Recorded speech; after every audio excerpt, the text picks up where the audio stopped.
অল্প উপকরণে এমন মজাদার গিলা কলিজা ভুনা হয়তো আমার বন্ধুরা কমই খেয়েছো, তাই আজকে আমার বন্ধুদের সাথে আমার আজকের ভিডিওর মাধ্যমে শেয়ার করতে চলে আসলাম আমার মায়ের হাতের ঝাল ঝাল মজাদার গিলা কলিজা ভুনার রেসিপি। আশা করি বন্ধুদের কাছে রেসিপিটি ভালো লাগবে।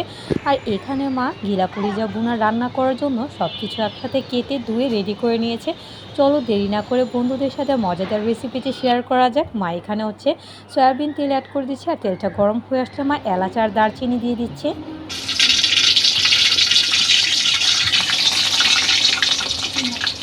আর সাথে মা দিয়ে দিল বেশি করে পেঁয়াজ কুচি, যেহেতু মা গিলা কলিজা ভুনা রান্না করছে তাই ভুনার রেসিপিতে বেশি করে একটু পেঁয়াজ কুচি দিলে এতে ভুনার রেসিপিগুলো খেতে অনেক দারুণ লাগে। আর এখন মা দিয়ে দিচ্ছে আগে থেকে ধুয়ে রাখা গিলা কলিজাগুলো। মা যখনই বাসায় মুরগি আনা হয় তখনই মা আলাদা করে এই গিলা কলিজাগুলো রেখে দেয়, যাতে একসাথে এই গিলা কলিজা ভুনাটা রান্না করা যায়। আর মায়ের হাতের এত মজাদার হয় বন্ধুরা এই গিলা কলিজা ভুনার রেসিপিটা যে বলার বাইরে। তাই বন্ধুদের সাথে তো খাওয়াটা শেয়ার করতে পারলাম না, তাই রেসিপির মাধ্যমে রেসিপিটি শেয়ার করে ফেললাম আজকে।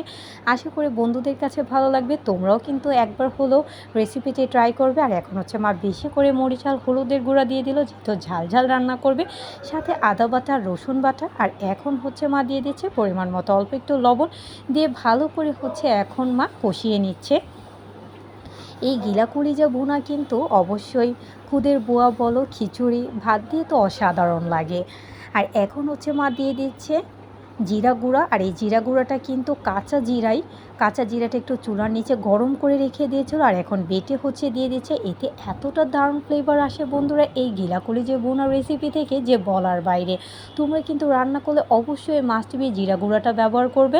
আর এখন বেশি করে কাঁচামরিচ দিয়ে দিল, যাতে স্পাইসি ফ্লেভার আসে আর খেতে জাস্ট অসাধারণ লাগে।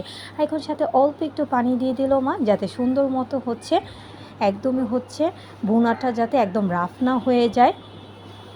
আর দেখতেই পাচ্ছ, দেখি কিন্তু লোভনীয় লাগছে। আশা করি বন্ধুদের কাছে আমার মায়ের হাতের এই অল্প উপকরণে গিলা কলিজা ঝাল বোনার রেসিপিটি ভালো লেগেছে। তোমরা অবশ্যই বাসায় ট্রাই করবে, আর লাইক কমেন্ট শেয়ার করতে ভুলবে না। আজকে এখানেই শেষ করছি, দেখা হবে অন্য একটা ভিডিও নিয়ে। Thanks for watching my video. আল্লাহ হাফেজ।